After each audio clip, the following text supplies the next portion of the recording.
السلام علیکم ورحمۃ اللہ وبرکاتہ. پروگرام اچھی بات کے ساتھ میں آپ کا اپنا میزبان محمد بلال رومی حاضر خدمت ہوں، اور میرے ساتھ موجود ہیں ہماری بزم کے علامہ ثاقب صاحب. کیسے ہیں ثاقب بھائی؟ الحمدللہ، اللہ کا احسان ہے. آپ سنائیں کیسے ہیں؟ اللہ کا احسان ہے. آج کا جو ہمارا ٹاپک ہے جناب، یہ ٹاپک ہے معاشرے میں پایا جانے والا بہت اہم موضوع، جو ہے ساس بہو کے درمیان رشتہ اور اس میں ہونے والے معاملات، اس پہ ہونے والے تنازعات. میں یہ لفظ ذرا احتیاط کر رہا تھا تو یہ صحیح لفظ ہے. اس میں ہونے والے تنازعات، ان کی وجوہات کیا ہیں، ان کا حل کیا ہے، آج کوشش کریں گے اس پر کچھ بات کریں.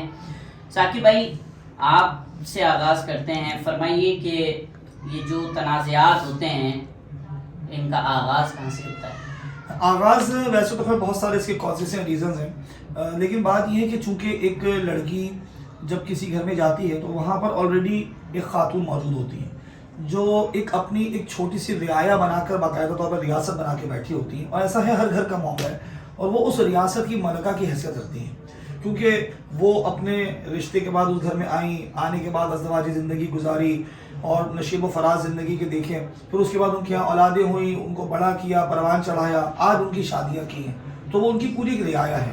وہ اس میں اس گھر میں ایک جیسے ریاست میں ملکہ کی حیثیت ہوتی ہے، تو اس طرح ان کی حیثیت ہے.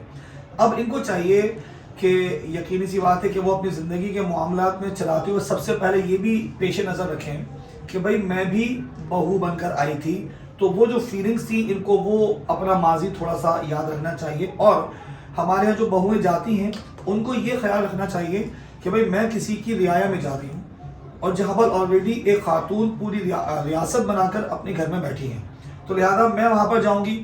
تو یہ بڑا ایک رسپیکٹ والا رشتہ ہے اور ہونا بھی چاہیے. لیکن معاملہ یہ ہے کہ ساس کا چونکہ عمر بھر کا اپنا تجربہ ہوتا ہے، اور تجربہ اتنا طویل ہوتا ہے، اس میں زندگی کے بڑے معاملات دیکھے ہوتے ہیں، اچھائیاں برائیاں، اونچ نیچ، ہر چیز دیکھی ہوتی ہے. تو اکثر جو جھگڑوں کا سبب بنتی ہیں وہ دو چیزیں ہیں. ایک تو یہ کہ ساس کی جانب سے بہت زیادہ امیدیں، بندہ زیادہ ایکسپیکٹیشن، تو اسی وجہ سے ہوتا ہے کیا ہے کہ پھر معاملات خراب ہوتے ہیں جب کوئی امید پر پورا نہیں اترتا یا ہمارے مطابق پورا نہیں اترتا.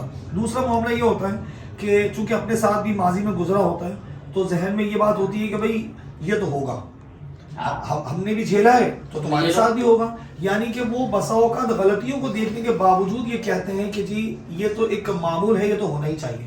اور اچھے اچھے لوگوں کو دیکھا گیا ہے کہ وہ اس معاملے کو پیش نظر رکھتے ہوئے بسا اوقات ظلم کرنے سے بھی باز نہیں رہتے، ایسے معاملات بھی اور ایسے فیصلے کر لیتے ہیں کہ وہ ظلم کی حد تک پہنچ جاتے ہیں. تو لہذا یہ دو باتیں ہیں کہ زیادہ امیدیں اور دوسرا یہ تو ہوگا، یہ معاملات ہوتے ہیں جس کی وجہ سے یہ پرابلم ہوتا ہے. ایک اور بھی پرابلم ہے تو میں ذکر کرتا ہوں انشاءاللہ، پھر اس کو آپ آگے کور کیجیے گا. ایک ایشو ہوتا ہے جنریشن گیپ. اب اس بارے میں آپ بتائیں کہ کیا تجربہ مشاہدہ؟ ہاں دیکھیے جی، جنریشن گیپ جو ہے نا، وہ بیسیکلی ایک خاتون جن کی عمر 50-55 سال 60 سال ہے، اور ایک لڑکی جو دور حاضر کے تقاضوں میں پلی بڑھی، کیونکہ یقیناً آج سے 50 سال پہلے جو معاملات اور جو رہن سہن تھا وہ اب نہیں ہے. اور جب اس کی اپ برنگنگ ایک دوسرے مزاج، کیونکہ ہر گھر کا اپنا ایک مزاج ہوتا ہے، تو ایک نئے مزاج سے جب ایک دوسرے مزاج کے اندر، جس طرح آپ نے کہا کہ ایک نئی رعایا میں جب کسی کی انوالومنٹ ہوتی ہے اور انٹری ہوتی ہے، تو یہ ایک جنریشن گیپ ہوتا ہے. اس میں میرے نزدیک دونوں کا کردار جو ہے نا وہ بہت اہم ہے. بالکل. ساس کا کردار یہ ہے کہ وہ یہ سمجھے کہ یہ بچی ہے، ابھی آئی ہے، اور چینج جو ہے وہ ریزسٹ کرتا ہے. تو یقیناً یہ ایک نئے مزاج، نئے ماحول سے آ رہی ہے، تو اس کو ہمارے ماحول میں ایڈجسٹ ہونے میں کچھ وقت لگے گا. ساس کا کام یہ ہے کہ وہ اگنور کرے. اغلاط ہوتی ہیں، ایسا نہیں کہ ہر غلطی ہی اگنور ہو، کچھ اغلاط پر سمجھایا بھی جاتا ہے، لیکن فوراً سے سرزنش کر دینا یہ پھر یوں سمجھ لیجیے بدزن کرتا ہے. آہستہ آہستہ جس طرح آپ اپنے بچوں کی اغلاط کو جو ہے وہ نظر انداز کرتے ہیں، نگلیکٹ کرتے ہیں، انہیں موقع دیتے ہیں، انہیں سمجھاتے ہیں، اسی طرح میرا خیال ہے وہ جو اوور ایکسپیکٹیشن نہ کریں کہ ایک دفعہ سمجھا دیا تو اگلی دفعہ 2 کام آٹومیٹک صحیح ہو جائیں گے، یہ ممکن ہی نہیں ہے، پاسبل نہیں ہے. تو ساس کو چاہیے کہ وہ اپنے تجربے کی بنیاد پر جو نئی بہو آئی ہے یا جو بھی اس کے فیملی میں انٹری ہے، اس کو وہ موقع دے، نگلیکٹ کرے، اگنور کرے. اور یہاں بہو کا اہم کردار کیا ہے؟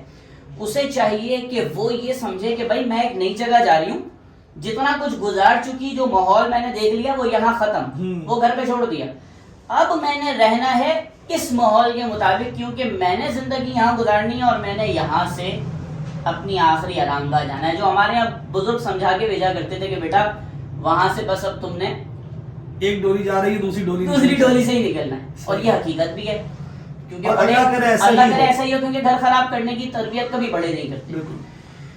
اچھا, اب یہاں سے ایکسیپٹنس ہونی چاہیے, اڈاپٹیبلٹی ہونی چاہیے کہ بھائی میں نئی جگہ جا رہی ہوں تو میں نے نئے کے حساب سے اسی تقاضوں کو پورا کرتے ہوئے چلنا ہے. اور سامنے سے کیا ہونا چاہیے, اسے نگلیکٹ کریں, اسے اگنور کریں. اس سے ہوگا کیا کہ ایک دو دفعہ غلطی کے بعد اسے خود احساس ہوگا. سیلف ریئلائزیشن جو ہے نا, اس سے بہترین تبلیغ کوئی چیز نہیں. یعنی کہ آپ کہنا چاہ رہے ہیں کہ ہم سمرائز کریں کہ ایک جانب سے نظر انداز ہونا چاہیے, بالکل ٹھیک ہے, اگنورنس دوسری جانب سے, اور دوسری جانب سے احتیاط کرتے ہوئے اس کو ان کے مطابق چلنے کی کوشش ہونی چاہیے. بالکل. ایک اور بھی ہمارے یہاں معاملہ آتا ہے, وہ یہ کہ ناظرین, داماد اگر بیٹی کا خیال رکھے تو بہت نیک ہے, اور ہمیں پتہ نہیں کس نیکی کا بدلہ ملا ہے, اور وہ گھر کے کام کاج بھی کراتا ہے, ہاتھ بھی بٹھاتا ہے, لانے لے جانے میں کسی قسم کا پرابلم نہیں کرتا, اس کے کھانے پینے کا خیال, ہر چیز کا خیال رکھتا ہے, تو وہ بہت بڑی نیکی ہے, اللہ نے ہمیں نعمت عطا فرمائی ہے. لیکن اگر اس میں سے 50% کام بھی بیٹا کر لے تو پھر وہ جورو کا غلام اور زن مرید اور اس طرح کے الفاظ استعمال ہوتے ہیں, اور وہ میرے بیٹے کو کھا گئی ہے, اور بڑے, ہاں یہ تو ہمارے پتہ نہیں کسی نے کچھ کر دیا ہے, یہ تو اللہ معاف کرے گا, ہمارے ایسا ذہن بن چکا ہے کہ ایسی بات نہیں ہے. قیمہ تو میں بھی آپ کو پھر کبھی کھلاؤں گا تو آپ یہ بات سوچیں گے, ویسے ابھی کھلانے والے ہیں. تو یہ ایک ایشو ہے. اس لیے یہ بڑا مسئلہ ہے کہ اگر داماد نیک ہیں تو یہ ہمارے لیے نعمت ہے, اور اگر اس سے 50% کام بھی بیٹا کر رہا ہے تو وہ جورو کا غلام ہو گیا. تو یہ یقینی سی بات ہے کہ یہ کسی طرح بھی قابل قبول نہیں ہے, اور انسان کو ہر طرف اپنا جو نا معیار ایک جیسا رکھنا چاہیے. کچھ زندگی کے دیکھیں ناظرین اصول ہوتے ہیں, اگر میرے کچھ اصول ہیں تو پھر مجھے چاہیے کہ وہی اصول میرے بیٹے کے لیے بھی ہوں, میری بیٹی کے لیے بھی ہوں, اور میرے ہر بیٹے کے لیے اور ہر بیٹی کے لیے ہوں. یہ بھی معاملہ ہے کہ آپس میں کسی کو زیادہ پسندیدگی, کسی کی طرف جھکاؤ زیادہ ہونا, یہ چیزیں مناسب نہیں ہیں. اس کی وجہ یہ ہے کہ اللہ تبارک و تعالیٰ عدل و انصاف کا حکم دیتا ہے, اور حکمت کا تقاضا بھی یہی ہے. ایک گھر اگر اچھا پرسکون رہے گا تو یقیناً یہ معاشرہ بھی پرسکون رہے گا. تو اس پر ہمیں ذرا خیال رکھنے کی ضرورت ہے. پھر اسی طرح اس کی شاید بیسک ریزن یہ بھی ہے کہ در حقیقت جو ساس ہے نا, وہ بہو کو بہو ہی سمجھتی ہے, بیٹی نہیں سمجھتی. وہ کہتی تو ہے ٹھیک ہے, اور اس کے اگینسٹ اگر ہم دیکھیں تو جو بہو ہے وہ ساس کو ساس ہی کہتی ہے, ماں نہیں سمجھتی. میں آپ کی بات کو آگے بڑھاؤں, یہ جو آپ نے آخر میں بات کہی ہے نا, اگر یہاں سے بہتری آنا شروع ہو جائے نا تو آپ یقین کیجئے آگے سے بھی بہتری آ ہی جاتی ہے. وقت لگتا ہے کیونکہ وہ اپنی عادات اور اطوار میں جو ساس صاحب ہیں وہ اتنی پختہ ہو چکی ہوتی ہیں کہ ان کا اب تبدیل ہونا جو ہے نا وہ بہت مشکل ہے. ہاں, یہ بہو کو سمجھنا چاہیے, وہ بہت مشکل ہے. اب کردار ہے صرف بہو کا کہ اسے جیتنا کیسے ہے, کانکر کیسے کرنا ہے. بھائی مثال ہے, شوہر کی عادت کا بھی تو پتا ہوتا ہے نا کہ فلانا کام نہیں کیا تو اس کا موڈ خراب ہوگا. بالکل, بھلے پسند آئے یا نہ آئے لیکن اس کی خوشی کے لیے اس کام سے اجتناب ہوتا ہے. بالکل, تو یہی کام یہاں کر لو. بالکل صحیح بات ہے. بھائی آپ کو پتا ہے آپ کی ساس کو فلاں چیز بری لگتی ہے, آپ کو پسند نہیں بھی ہے, لیکن اس کے دل کو جیتنے کے لیے ضروری کیا ہے کہ آپ وہ کام سے اجتناب کریں. کچھ وقت آپ کر کے دیکھیں, ایک وقت آئے گا کہ آپ ساس کے دل کو جیت لیں گی, اور یہ جو تنازعات ہے نا یہ ختم ہو جائیں گے, اپنی زندگی پرسکون ہو جائے گی, بہت پرسکون ہو جائے گی. کیونکہ آپ اسے ماں سمجھیں. کیا میں جو بہویں ہیں ان سے میرا سوال ہے, کیا آپ کی ماں نے کبھی آپ کو نہیں ڈانٹا؟ بالکل. کیا آپ کے والد نے کبھی آپ کو نہیں ڈانٹا؟ کیا آپ کے بھائی نے کبھی آپ سے غصہ نہیں کیا؟ دیور چھوٹا بھائی ہے, جیٹ آپ کا بڑا بھائی ہے. کچھ تبدیل نہیں ہوتا, صرف گھر تبدیل ہوتا ہے, میرا ماننا یہ. ہاں, ڈفرینس آف اوپینین ہر جگہ ہوتے ہیں, اس کو ایکسیپٹ کریں. اگر سامنے والا آپ کی بات پہ قائل نہیں ہو رہا یا اس کا ایک اپنا اوپینین ہے تو سم ٹائمز, جیسے ہم نے پہلے بھی کہا, کہ آپ چیزوں کو نگلیکٹ کریں, اگنور کر دیں, لیٹ گو. جب آپ چیزوں کو اگنور کرنا شروع کرتے ہیں، شہاب بھائی ہمارے دوست، بہت اچھے دوست ہیں، وہ ہمیشہ یہ بات کہتے ہیں کہ یار زندگی کو پرسکون بنانا نا اگنور کرنا شروع کر دو. جب آپ اگنور کرنا شروع کریں گے تو یہ جو تنازعات کا آغاز ہے نا یہ خود ہی ختم ہو جائے گا. بہو کوشش کرے کہ میں نے ساس کی خوشی کا خیال رکھنا ہے، اور ساس یہ خیال رکھیں کہ تھوڑا تھوڑا اس کو موقع دوں، پیار سے سمجھاؤں اور چیزوں کو نظر انداز کر کے اس کو پیار سے آگے چلاتی جاؤں، تو آپ یقین کیجئے اس رشتے کے اندر بہت زیادہ آسانی ہو جائے گی. ثاقب بھائی میرا آپ سے اس حوالے سے سوال یہ ہے، اگر آپ اس طرف تھوڑی سی روشنی ڈالیں، کہ دور حاضر میں زیادہ تعلیم یافتہ، جسے ہم اعلیٰ تعلیم یافتہ بہویں کہتے ہیں، اچھا کوئی سن کے یہ نہ سمجھے کہ ہم صرف بہوؤں کے ہی اگینسٹ ہیں، ہم دونوں طرف ایک طرف کی بات کر رہے ہیں. تعلیم کا کتنا عمل دخل ہوتا ہے اس میں تعلیم پر بات کرنے سے پہلے 2 پوائنٹ میرے ذہن میں تھے، اور اس میں سے کچھ اور زیادہ تھا، آپ نے کچھ کور کیے. ایک تو یہ کہ اگنورنس سے یہ حقیقت بات ہے، میرا اپنا ذاتی تجربہ بھی رہا ہے کہ آپ کا رشتہ، آپ کا تعلق، آپ کا کاروبار، ہر چیز طویل عرصے تک چلتی ہے اگر تو اگنورنس ہے. دوسری چیز یہ کہ جو آپ نے بات کی نا، محبت ہی اصل حق ہے اور وہی اصول ہے ہر چیز کو سولو کرنے کا. تو حکیم لقمان کے بارے میں یہ روایتیں آتی ہیں کہ کئی 100 سال تک آپ نے حکمت کی اور فرمایا کہ ایک دوائی ایسی ہے کہ جس کی وجہ سے لازمی طور پہ پرابلم حل ہو جاتا ہے. فرمایا کیا؟ فرمایا محبت. کسی نے کہا کہ اگر حضرت مسئلہ حل نہ ہو، بات پھر بھی نہ بنے، تو فرمایا کہ ڈوز بڑھا دو، اس محبت کے لیول کو تھوڑا اور بڑھا دو، تو انشاءاللہ مسئلہ حل ہو ہی جانا ہے. اچھا جو آپ نے بات کہی وہ دیکھیں، ہمارے ہاں یقینی سی بات ہے کہ تعلیم بے حد ضروری ہے. ناظرین، دنیاوی دینی دونوں تعلیم انتہائی ضروری ہے، چاہے وہ مرد حضرات کے لیے ہوں، خواتین کے لیے ہوں. ہم اس کے بالکل قائل ہیں، اور اس میں کوئی ایسی بات نہیں. اپنا تعلق پڑھنے پڑھانے سے، ہمارا تعلق پڑھنے پڑھانے سے، ہمارے ادارے کے اندر چاہے وہ دینی ادارے بھی ہوں، وہ بہنوں کے لیے بھی ہے، بھائیوں کے لیے بھی ہے، دیگر معاملات ہیں. لیکن معاملہ یہ ہے کہ کبھی بھی تعلیم آپ کے رشتوں کے آڑے نہیں آنی چاہیے. کیا بات! تعلیم جو ہے نا، چاہے وہ دنیاوی ہو یا دینی، ہوتا کیا ہے کہ ہم جب تعلیم حاصل کرتے ہیں نا تو ہمیں 2 اور 2 4 کرنا بہت آ جاتا ہے. اور ابھی ہم جو بات کر رہے تھے، میں جملہ ریپیٹ کر دیتا ہوں.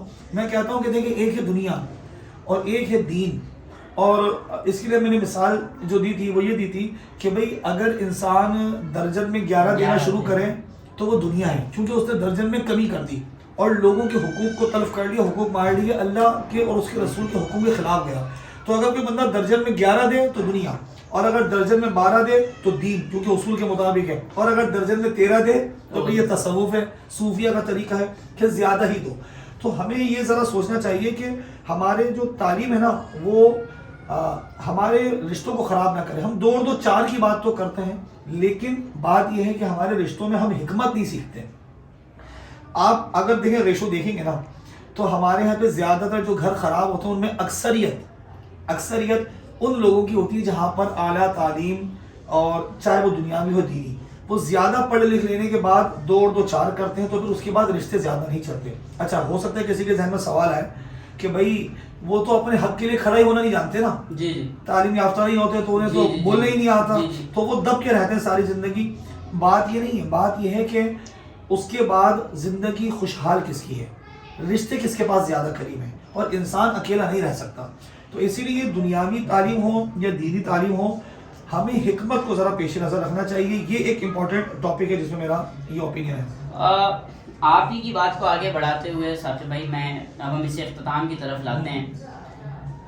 اس میں صرف اعلیٰ تعلیم ہی نہیں، دین سے دوری بھی بہت بڑا فیکٹر ہے. اچھا، دین سے دوری بہت بڑا فیکٹر اس لیے ہے کیونکہ ہم جتنا دین کے قریب ہوتے جائیں گے تو ہم اس چیز کا خیال رکھنا شروع کر دیتے ہیں کہ یار میں کسی کے حقوق تو تلف نہیں کر رہا. اب یہ جانبین کے لیے، یعنی کہ دونوں کے لیے بات کر رہا ہوں، ساس بہو اور ریلیٹڈ جو گھر میں لوگ ہیں. بہو یہ سوچے کہ کیا میں ان کے حقوق تلف تو نہیں کر رہی، اور ساس کے سوچے کہ کیا میں ان کے حقوق تلف تو نہیں کر رہی. اگر میں اس سے تھوڑا سا اوپر اٹھ کے بات کروں، بحیثیت مسلمان آپ یہ دیکھیں کہ آپ نے کسی کا دل نہیں دکھانا، جو صوفیہ کی تعلیمات ہیں، چونکہ ہمارا تعلق ہی تصوف سے ہے، آپ کا اور میرا. تو ناظرین، ہماری جو بنیادی ہمارا جو ٹارگٹ ہوتا ہے، یا جو ہمارا ایم ہوتا ہے، ہماری کوشش ہوتی ہے، وہ یہ کہ کسی کا دل نہ دکھے. کوشش حتی الامکان آپ یہی کیجئے کہ آپ کی جانب سے کسی کو تکلیف نہ پہنچے، اور دین بھی ہمیں یہی سکھاتا ہے کہ ہم چھوٹوں پر شفقت کریں اور بڑوں کا ادب کریں. تو بہو ادب بجا لائے اور ساتھ صاحبہ شفقت بجا لائیں تو یقین کیجئے زندگی گلزار ہے. اور اختتامی نوٹس میں بعد میں دیتا ہوں، پہلے ثاقب بھائی کچھ کہنے میں لگے. کچھ کہنا چاہ رہا ہوں. ثاقب بات بھائی یہ کو دیکھیں کچھ آپ، یاد آیا؟ ہاں نہیں آپ نے بات جو کہی نا، تو دیکھیں میرا مشاہدہ چونکہ جو پریکٹیکل دیکھ رہا ہوں، جی میرا مشاہدہ یہ رہا ہے کہ ہم اس بات سے زیادہ کہ ہمیں کسی اور کے حقوق تلف تو نہیں ہو رہے، ہمیں زیادہ فکر اس بات کی ہوتی ہے کہ ہمیں ہمارے حقوق مل رہے ہیں یا نہیں مل رہے ہیں. ہاں ایسا ہی ہے. میرا مشاہدہ یہ ہے، اور میں نے بہت سے گھروں میں خرابی، لڑائی جھگڑے، دیگر چیزیں اس لحاظ سے دیکھی ہیں.